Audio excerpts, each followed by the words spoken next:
Hey guys, I'm back for video number 2. First video I talked about some things about why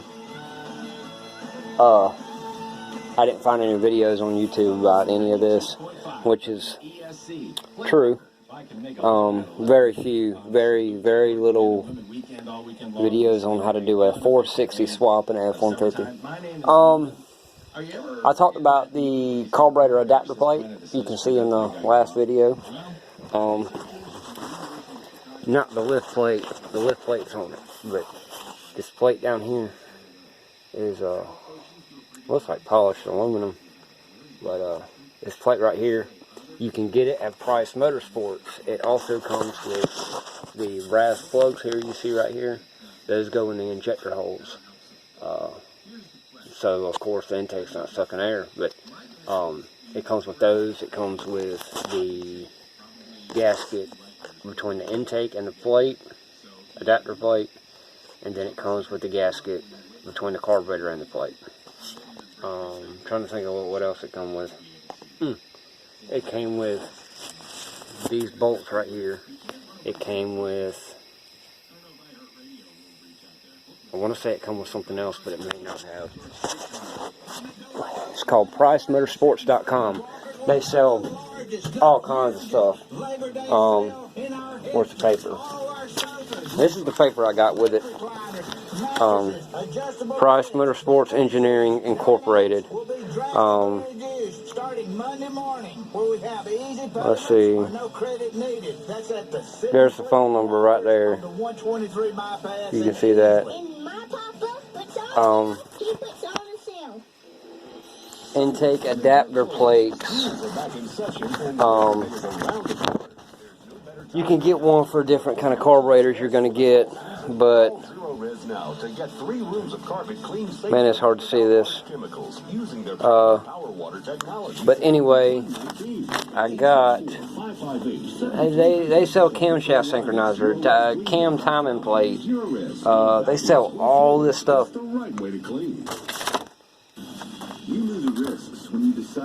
Intake adapter plate chart. I've got the AP 37, 429, 460, 460 EFI, 460. That's the one I've got. So check them out. They got some very good products on there. So check them out. I also said that I was going to do the motor mount adapter plates. These plates I'm about to show you are very rare. I just put the motor mounts on here. I got the motor in the air. I'm actually about to put it in here. I'm not going to video any work that I do. Let's go ahead and get that out there. I'm not going to video me working on it. I'm not going to do that, because if you're watching these videos to find out how you're going to do it, then you are more than likely mechanically inclined enough to do it. So, by the way, let's just go ahead and get this part out there too. If you are planning on doing a 460 swap in EFI, that's a little bit more difficult. You got to change you got to put the wiring harness for the motor in the truck, car, whatever. I have the 91 wiring harness. You got to have the injector plugs. You got to have the computer. You got to have the wiring for the transmission. You got to have the wiring for all the sensors, the throttle body. You got to have sensors for O2 sensor. You got to have all this kinds of stuff. I'm not about to do that. This truck, if you want to put a 460 in an F150 and you plan on driving it every day, yeah, that's probably the way to go, is the EFI. But this truck won't be driven every day. This is a little hot rod, I guess you could say. New age hot rod, because this is a 94. It's not really a muscle car or nothing like that. But I wanted to do something different. That's why I'm putting this in here.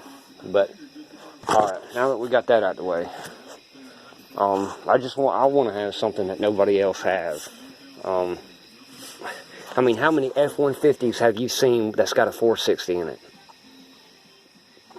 My thoughts exactly. So, The motor mounts that I got on it, which I showed you in the last video, are those right there. Now this motor mount, these two bolts, the bolt here, and then the bolt here, a bolt to this adapter plate. Now, I've already put it on there. I should have done this video before I put it on there. But that adapter plate in the back, that's very rare. I couldn't find it anywhere. Actually ordered it, or actually a guy on the 460 page on Facebook, Ford 460 group, you could actually get a lot of information from those guys. They're very, very knowledgeable. Got it from him. He said this is what I need to do. The way this is going to be, of course, my flashlight don't want to work right. You got to be kidding me. This truck has been something else, dude. I mean, it's been one thing right after another. Don't judge me on this part. I know there ain't no dipstick in it. But this is the other side. That's the adapter plate. That's the block right there, of course. But that's the adapter plate. That's the motor mounts. Those are the frame mounts right there. So it's going to get dropped on top of them. Shouldn't have too much of an issue. I do worry about it sitting back too far. But, I mean, you got some pretty decent amount of room back there. So, as long as the bell housing from the transmission clears, and nothing is hitting the frame, and nothing is hitting the cab, I'm as happy as can be. And, I mean, you see how much work I've put into it. It ain't no professional job or nothing like that, but I wanted something different. Everybody paints, good Lord, intake, valve covers, block, everything blue, or they'll paint it, you know, the valve covers blue, the intake will be aluminum, which would be silver, and then they would paint the block blue. Well, I went reverse that. I painted the intake blue, the valve covers silver, and then the block black. Timing cover black. The water pump it's rusty.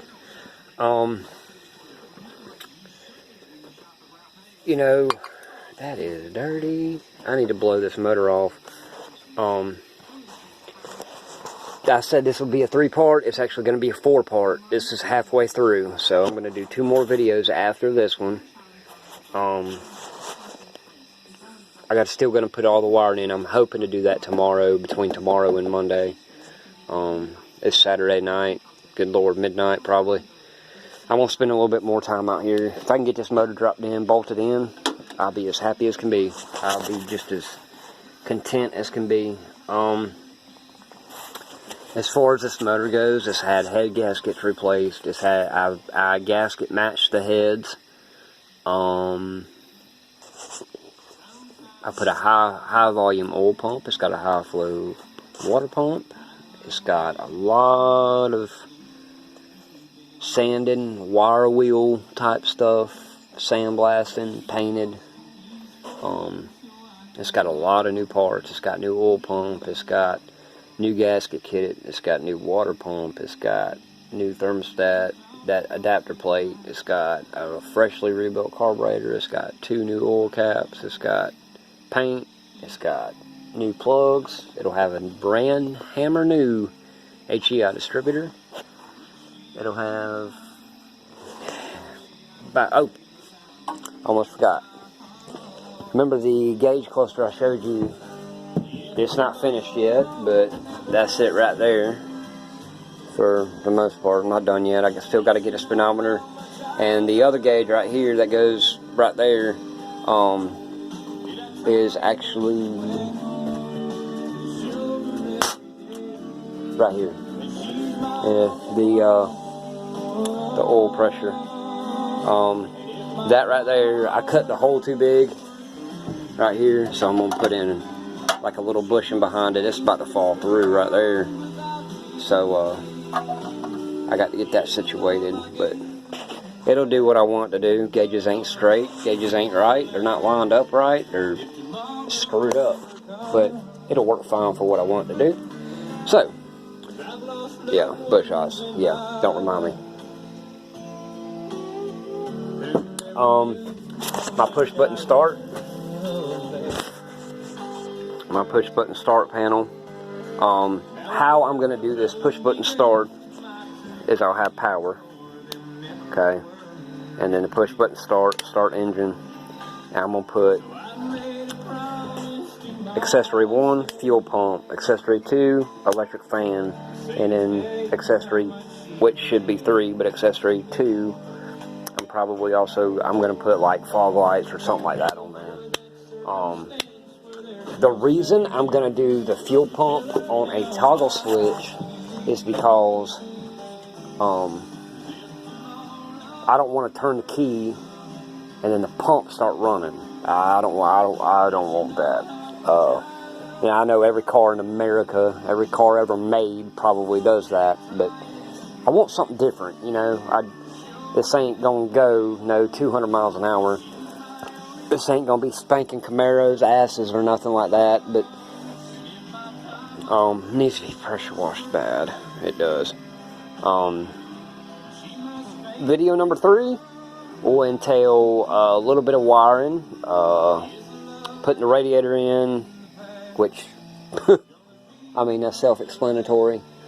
Just little odds and ends. Video 3 is going to be a little odds and ends stuff. Maybe showing you how the transmission mount will have to go. That I'm not sure if it's going to be in the same place as what it is now. Tail shaft, where the mount is, it might be a little bit shorter, might be a little bit longer. I'm not real sure of where that's going to go. Headlights, grill, all that side of it. I'm going to sand this grill and repaint it black. I'm going to black out the trim.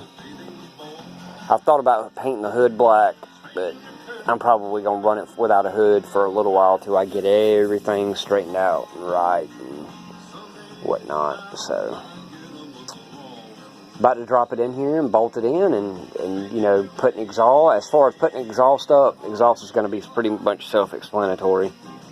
Exhaust isn't going to be difficult. The most difficult thing on the exhaust part is making the bends, because I'm going to put the tips right at the doors. Coming out, the tips I got here, you can do it. These are used tips. These, I'm going to clean them up a little bit, but if I can find me some like header paint, I'm probably going to end up painting them. But I'm wanting to put the exhaust like this, something like that. Could do it like that, but I'm really thinking about something like that. You know how? But right here at the door seam, that'd be cool. I think it would be. You wouldn't expect that, and then when you pop the hood and you see that big block 460 sitting in there, you just wouldn't expect it. Some of you might get down the road and, man, I don't know what'll sound good. I don't know what mufflers will sound good.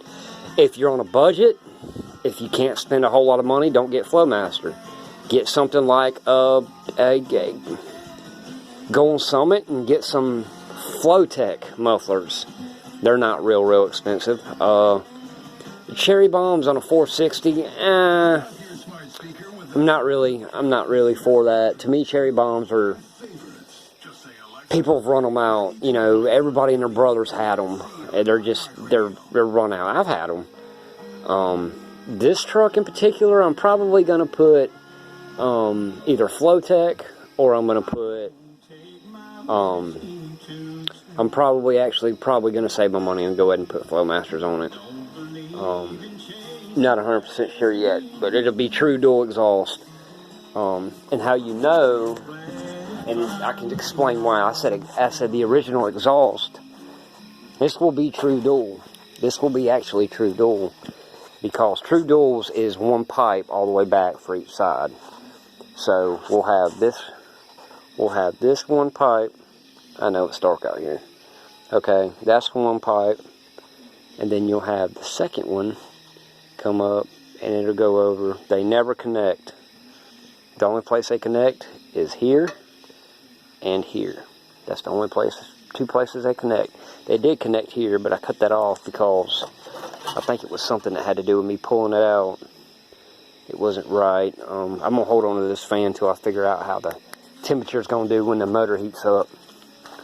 Because I might have to go to a mechanical fan, which is no big deal, but I want to try the electric fan. I've heard bad things about them. I've heard people having overheating problems with electric fan with any motor.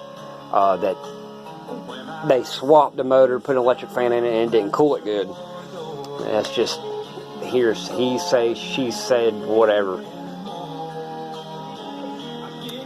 So, and I know that these videos, I'm not doing any work. But I'm doing a little bit and videoing it. Doing a little bit and videoing it. The reason I'm doing it that way is so you can see how I'm doing it and you can put your own ideas with it. Which to me, I get a kick out of videos on here, man. Even on Facebook, you know, how-to videos. They will literally video them turning a volt. Why are you videoing turning a volt? You're wasting my time right there. You show me what I got to do and move on. But I'm doing a whole lot of talking and no working. So I'm going to drop this motor in here and I'm probably going to go take me a shower and go to bed. So it's, let's see, what time is it? Won't let me see what time it is. But I know for a fact it's after midnight. So drop this motor in there. I'm still waiting on the transmission. When it gets here, I might do a little short 5-minute clip on the transmission part of it, you know, different stuff. So I think that's about it. I do have, if I didn't mention it in the first video, which I think I did, I put f250 coil springs and shocks under the front. It has 150 springs, or 150 shocks in the back. I'm going to change that to 250 also. When I drop that motor in there, you wouldn't believe how far that front end comes down. I mean, that motor probably weighs every bit of 800 pounds. So you can imagine, that's a lot of weight in the front. She's really going to nosedive, you slam on them brakes. I'm actually going to upgrade the brakes, the calipers, the brake pads, the rotors. I'm going to upgrade all that. I definitely want the thing to stop. So, seat's not in the best condition, but I'm going to leave it. Interior will stay the same. It's going to look like a plain Jane truck like it does now, but rims I know aren't stock. My daddy, this was my daddy's truck. That's why this is important to me. My daddy died of cancer. Before he died, he gave me this truck, had a 300 inline 6 in it, drove it back and forth to work, 2 days, motor blew. Motor didn't blow, but motor was done. Motor was done. Had water in the oil. It had, I mean, it was horrible. Lost all oil pressure. Put an oil pump in it. Didn't even phase it. It still had crappy oil pressure. So motor was about done. So this is very important to me because before Daddy died, I told Daddy we need to drop a V8 in it. He goes, well, yeah, that'd be nice to drop a V8 in that truck. So I'm going beyond that. I'm putting the biggest gasoline motor Ford. I'm dropping the biggest gas motor Ford makes in this thing. So I'm not doing it just for me. I'm doing it for Daddy too. So as far as doing this project, man, you got to have some sort of motivation to get it done, or you're going to give up on it. So I've given up on this motor. That motor that's sitting right there, I've given up on that motor 3 times, and I've always come back to it. I'll let it sit in this building for 2 weeks. Won't even look at it, and then I'll come out here and I gotta go through with it. So, all right, guys, I guess that about wraps it up. So I'm gonna drop this motor in here and see what we can do, and I'll be back with video number 3. There will be a video 4. Video 4 will pretty much be wrapping things up, getting it running, working out a few little issues that I might run into. So any issues that I might run into, you could run into also. So keep that in mind. So, all right, guys. Look for video 3. I don't know when I'll get to it. May get to it within the next week or two. May get to it in another month or two. Don't know. I've got everything to finish this motor, just about, except mufflers. I got everything to do this motor. So there's a couple little odds and ends things I got to get. I got to get fuel line. I got to get transmission coolant lines. I got to get a belt. I got to get a belt measured. That is another issue you will have. I'm running no smog pump, no AC. So I'm going to have a belt measured, because they don't offer a belt with no AC, no smog pump. They offer one with no AC. They offer one with no smog pump, but not both.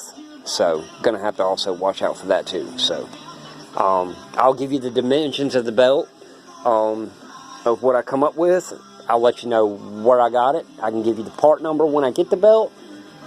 So you guys keep an eye out. Video number 3 coming.